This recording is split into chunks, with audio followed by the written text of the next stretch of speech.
بسم اللہ الرحمن الرحیم، السلام علیکم۔ واقفان حال اب یہ دعویٰ کر رہے ہیں کہ موجودہ نظام چونکہ ڈیلیور نہیں کر سکا، 3 سال سے زیادہ ہو گیا ہے، اب اس کی مدت زیادہ نہیں رہی۔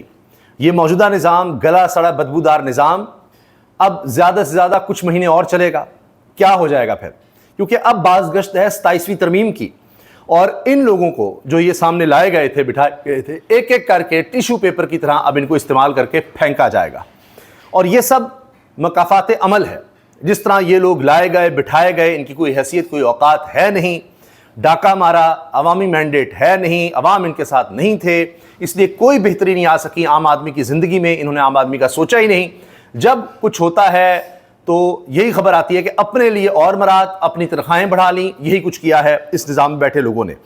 اب ان کی چھٹی کی باتیں ہونے لگی ہیں۔ پہلی چھٹی کس کی ہو رہی ہے اس پر بات کریں گے، اور پھر لگتا ہے کہ آہستہ آہستہ یہ نظام خود ہی اپنے وزن تلے دب جائے گا، گر جائے گا۔ پہلے دوسری خبریں بھی ساتھ شامل کر لیں۔ عمران خان کی رہائی کے حوالے سے لاہے عمل صرف عمران خان دیں گے، ان کی ہدایات پر من و عن عمل درآمد ہوگا۔ آج کی پریس کانفرنس فاٹا انضمام کے خلاف وزیر اعظم کی کمیٹی کے حوالے سے تھی۔ بیرسٹر گوہر علی خان یہ کہہ رہے ہیں۔ اچھا، اس میں بہت واضح طور پر بتا دیا گیا ہے کہ صوبائی حکومت، خیبر پختونخوا کے عوام، فاٹا کے لوگ، یہ جو وفاقی حکومت کام کرنے جا رہی ہے کہ منرلز پر اپنی جارہداری بنا لے، اس کو وہ ریجیکٹ کرتے ہیں۔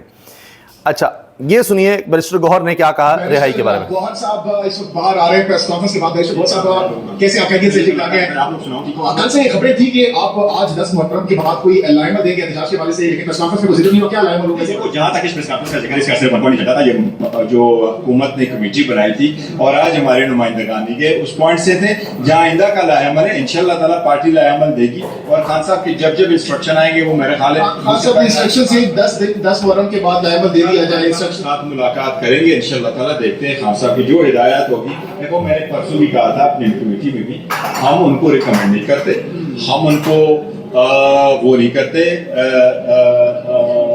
اس کو کیا کہتے ہیں، اس کی توثیق نہیں کرتے، ہم ایگزیکیوٹ کرتے ہیں، خان صاحب آرڈر کرتے ہیں۔ And I have said it a long time ago, Khan صاحب is خان صاحب، he doesn't recommend, he orders, we follow۔ اچھا جی، اب یہ کہ عمران خان بتائیں گے عمران خان کی رہائی تحریک، اس کا کس طرح سے آغاز ہونا ہے، کیا ہونا ہے، یہ عمران خان نے بتانا ہے۔ وہ چیزیں اس طرف جا رہی ہیں۔ آج کی سب سے اہم ترین اور دھواں دھار پریس کانفرنس یہ تھی۔ اگر زبردستی دھونس دھاندلی کے ساتھ فاٹا انضمام ختم کرنے کی کوشش کی گئی تو فاٹا کی عوام کا ایسا رد عمل آئے گا جو ان کے لیے قابو کرنا ناممکن ہو جائے گا۔ شیخ وقاص اکرم نے واضح کر دیا، اور فاٹا کے لوگ اس میں شامل تھے، ان کے ریپرزنٹیٹو، ان کے رہنما، ان کے نمائندے اس میں شامل تھے جنہوں نے ان سے ووٹ لیے ہیں۔ کوئی کوشش کی جاتی ہے جب ساری عوام یہ چاہتی ہے کہ ایسے نہ ہو، تمام عوامی نمائندے یہاں چاہتے ہیں ایسے نہ ہو، اگر اس دھونس دھاندلی جس طریقے سے آپ نے اپنی میجورٹی بنا لی ہے، اگر آپ اس طریقے سے اس کو زبردستی کرنے کی کوشش کریں گے تو فاٹا کا ریاکشن آئے گا، اور وہ ریاکشن آپ کے لیے سنبھالنا مشکل ہو جائے گا۔ بس میرے لیے اتنا کہنا کافی ہے، اتنا کہنا کافی ہے۔ ایسا رد عمل آئے گا کہ آپ برداشت نہیں کر سکیں گے، آپ نہیں سہ سکیں گے۔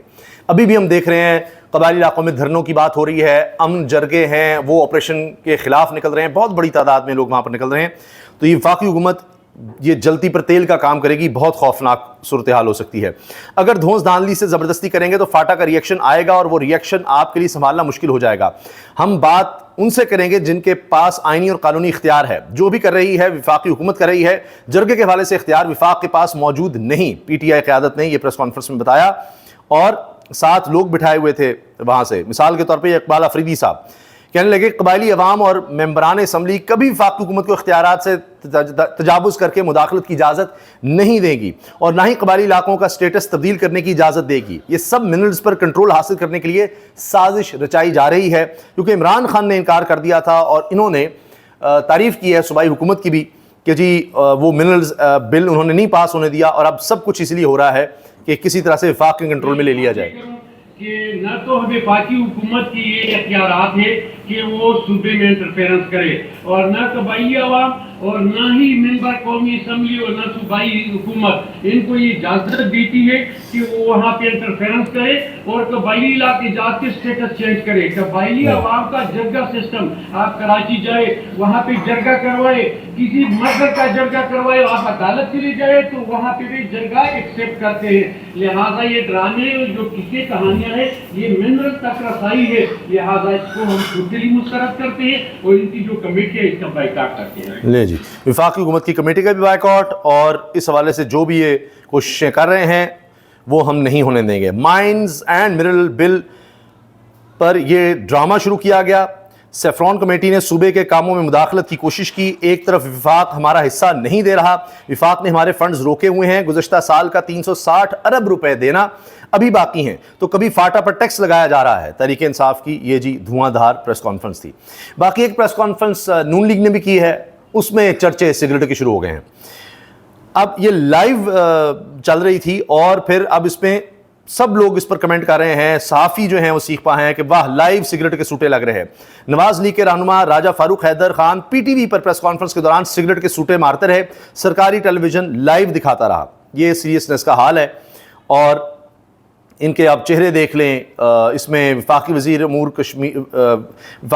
کشمیر انجینئر امیر مقام، ویسے کہتے ہیں جی ابھی خیبر پختونخوا حکومت گرانے کا کوئی ارادہ نہیں ہے۔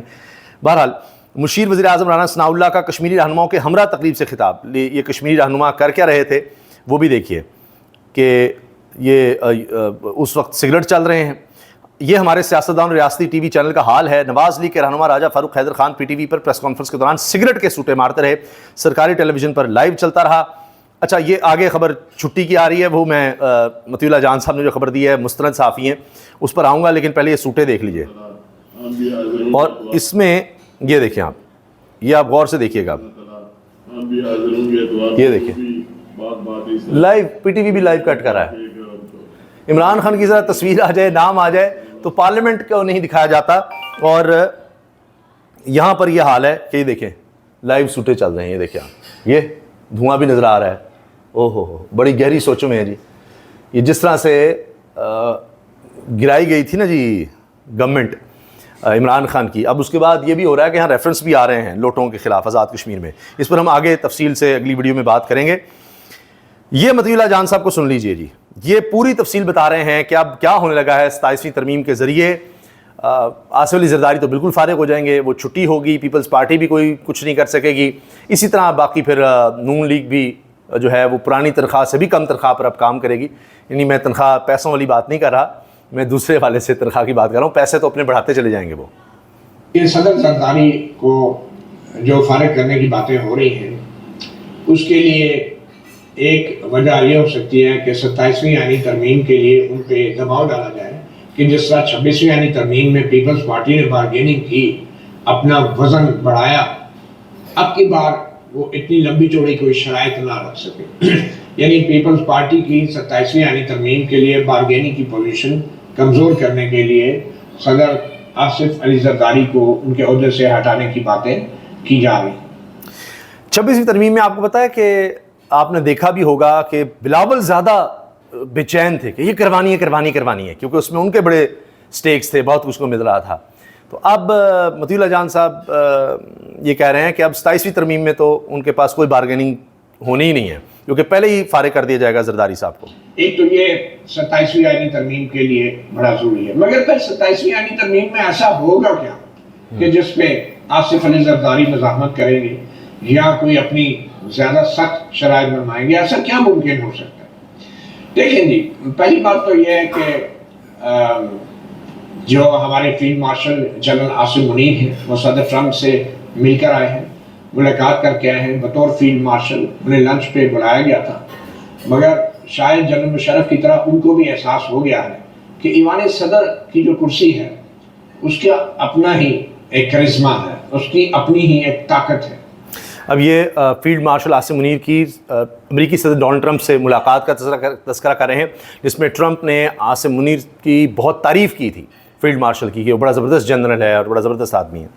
اور ہیڈ آف اسٹیٹ ہونا اور ریاست کا سربراہ ہونا وہ ایک الگ ہی بات ہے، اور اس کے اندر جیسے میں نے پہلے کہا امیونٹی بھی بڑی ہوتی ہے, آپ کے خلاف کسی قسم کی کوئی کارروائی نہیں ہو سکتی اور آپ آئینی طور پہ پروٹیکٹڈ ہو جاتے ہیں.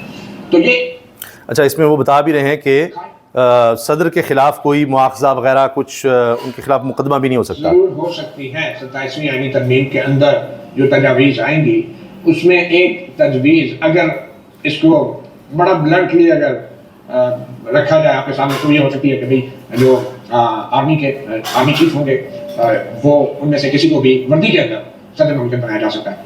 اب یہ وہ چیز ہے جو جنرل مشرف کے دور میں بھی ایک آئینی اور قانونی سوال اٹھ گیا تھا. جنرل مشرف کو کتابی ترمیم کے اندر احسن ظفر جیسے بڑے قانون دانوں اور مولانا فضل الرحمان جیسے بڑے سیاستدان رہتے تو صدر کابینہ کو نام لے کے. اچھا, اب یہ کہہ رہے ہیں کہ یہ ہو چکا ہے ماضی میں کہ آرمی چیف باوردی صدر بھی بن جاتے ہیں, اور مولانا فضل الرحمان ماضی میں پرویز مشرف کو بھی مان چکے اور ماضی میں ایسا قانون آ چکا ہے. تو اب چونکہ موجودہ سیٹ اپ میں نون لیگ کے پاس بھی سادہ اکثریت ہے, 2 تہائی اکثریت ویسے بھی آ گئی ہے حکومتی جماعتوں کے پاس, تو اس میں یہ بھی ہو سکتا ہے کہ ایک باوردی صدر بھی بن سکتا ہے. یہ جناب مطیع اللہ جان صاحب نے یہ خبر دی ہے اور اس کو اب دھماکہ خیز انکشاف یا خبر قرار دیا جا رہا ہے. سب سے پہلے اعزاز سید صاحب نے خبر دی تھی اور اب بھی اس خبر پر قائم ہیں. اللہ حافظ.